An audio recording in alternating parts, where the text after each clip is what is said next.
Gracias, diputado Sandoval. Diputado señor Boric, le ofrezco la palabra. Muchas gracias, presidente. En primer lugar, saludar a los y las funcionarios públicas presentes y que están siguiendo el debate, que son justamente quienes representan al Estado cuyo carácter está hoy en debate. Y lo representan en los rincones más recónditos de nuestra tierra, desde Bisbiri a Puerto Toro. Y por cierto, como corresponde, con nuestro compromiso adquirido con la mesa del sector público, anuncio desde ya mi rechazo de propuesta de reajuste, que es la más baja en los últimos 9 años, y en la práctica congelan las rentas de los trabajadores por tercer año consecutivo, sin considerar el caso de los trabajadores de zonas extremas, en particular Magallanes, a quienes perjudica el corte, debido a la consideración de la asignación de zona como un privilegio, cuando es un reconocimiento de las condiciones especiales que implica habitar el extremo sur de nuestro país y el mundo. Entrando en materia del proyecto de ley en discusión, permítame partir con un ejemplo, presidente. A comienzos del 2011, el gobierno de Sebastián Piñera se le ocurrió subir el gas en Magallanes. Nos dijeron que era muy barato. Y Reinieri el Breve, el entonces ministro de Economía, nos mandó a decir que se les acabó la fiesta. Los magallánicos y magallánicas se movilizaron transversalmente y lograron poner en jaque, en la primera movilización social de ese periodo, al gobierno del presidente Piñera. La representante del gobierno regional, la intendenta Liliana Kuzanovich, en la dicotomía de si defender los intereses de la región por la cual trabajaba o cuadrarse con el gobierno, tomó la decisión de cuadrarse con el gobierno y terminó siendo una representante de los intereses del centralismo chileno frente a una demanda de toda la población magallánica. Pero este no es un problema exclusivo de la derecha. El año pasado, en el marco de las negociaciones de la Mesa del Sector Público Regional por la asignación de zona, el gobierno central, mediante funcionarios de la DIPRES, pateó la mesa después de más de 9 meses de prolífico trabajo conjunto entre el gobierno regional y los trabajadores. Y el intendente de la nueva mayoría, que hasta ese momento había facilitado el diálogo, terminó cuadrándose con el gobierno central, dejando de lado todo el buen trabajo hasta la fecha realizado en conjunto con los trabajadores públicos magallánicos. ¿Qué fue lo que pasó? Apretó la máquina. Y como tiende a suceder en nuestro país centralista, finalmente los designios del gobierno central, que no conocen, no viven en carne propia las condiciones que implica vivir en una zona extrema, terminaron decidiendo el futuro, y en este caso, de los trabajadores públicos de nuestra región. Vengo de Magallanes, cuya capital regional, Punta Arenas, queda a más de 3.000 kilómetros de la capital de este país, Santiago, el lugar donde se toman las decisiones para todo el resto.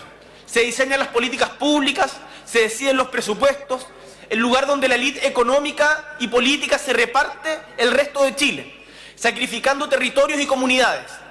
Ya lo saben los habitantes del Valle del Huasco, lo saben todos los habitantes de Freirina, lo saben también la gente de Petorca o la gente del norte. Lo sabemos también en Aysén, en Puerto Montt, en Magallanes, con la industria de la salmonicultura, cuando el Estado central no ha sabido regular las condiciones especiales en las que esta industria se desarrolla en nuestra región. Los magallánicos hemos visto muchas veces cómo decisiones tomadas en Santiago afectan negativamente nuestras vidas. La ya mencionada crisis del gas del 2011 o la falta endémica de especialistas en nuestros hospitales, particularmente en los de nuestras provincias, manifestado en la demanda de un oncólogo para Magallanes. Permítame decirle, presidente, de que hoy día Magallanes es la región más grande de Chile. 17% del territorio nacional se concentra en la 12ª región.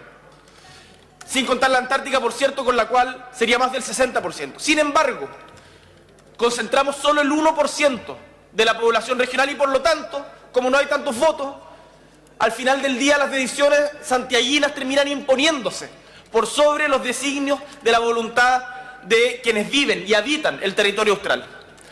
La descentralización es sin duda una de las mayores urgencias de Chile, pues sin la descentralización estamos condenados a una democracia deficitaria.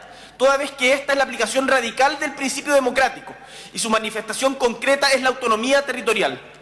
En definitiva, la descentralización es un medio para un fin. Un medio, la descentralización para el fin, la democracia mediante la autonomía regional.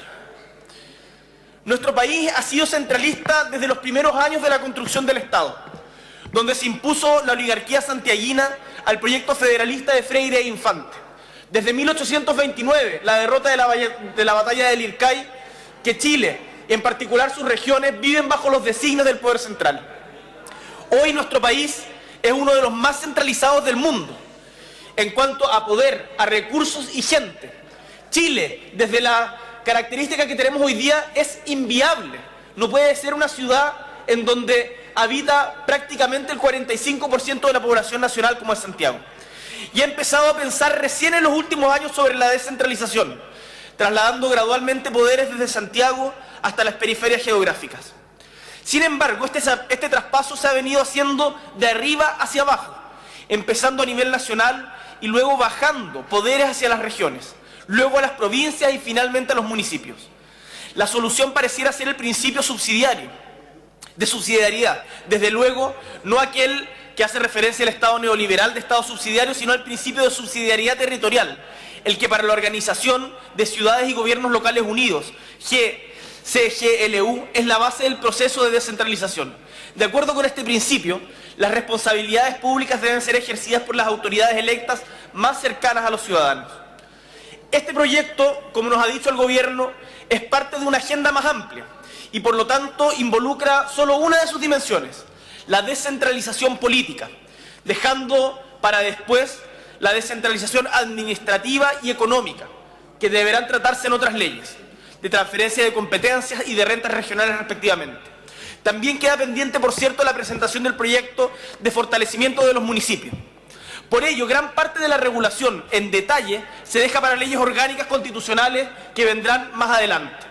Aquí la reforma se limita a crear la figura del gobernador regional y del secretario regional, sus definiciones y formas de elección. La verdad, en nuestro equipo y en Magallanes nos debatimos profundamente si correspondía aprobar una ley insuficiente.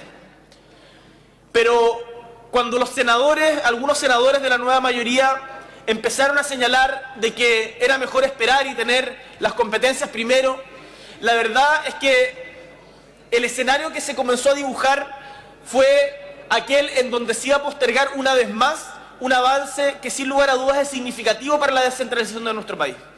Y no me cabe ninguna duda que con intendentes electos la presión va a ser más grande, más fuerte, más real, porque estos tengan las atribuciones que les corresponden, tanto en materia administrativa como principalmente en materia económica.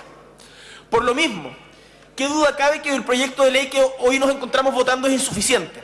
Y nos genera dudas en torno a las futuras transferencias de competencia, los presupuestos con los que contarán los gobiernos regionales y los inexistentes mecanismos de solución de controversias, entre otras. Pero acá también tenemos un desafío, y quienes somos regionalistas no podemos estar permanentemente solo pidiéndole, caer en un peticionismo hacia el gobierno central.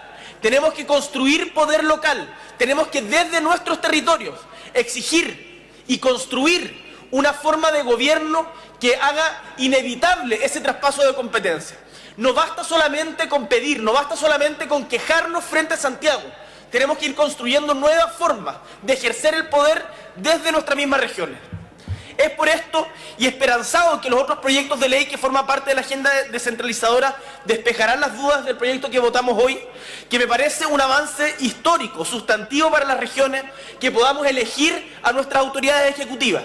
Y es por esto que voto a favor de este proyecto, esperando que hoy día no se impongan cálculos políticos pequeños y que elijamos el próximo año a nuestros gobernadores regionales, pues sería impresentable que en el contexto político actual esto no sucediera.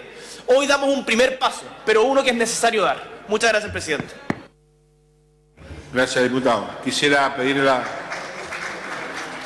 anuencia de la sala para autorizar el ingreso del subsecretario de Desarrollo Regional, don Ricardo Cifuentes. ¿Habría acuerdo?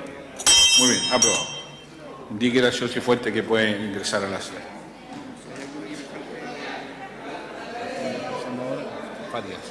Diputado señor Farías, le ofrezco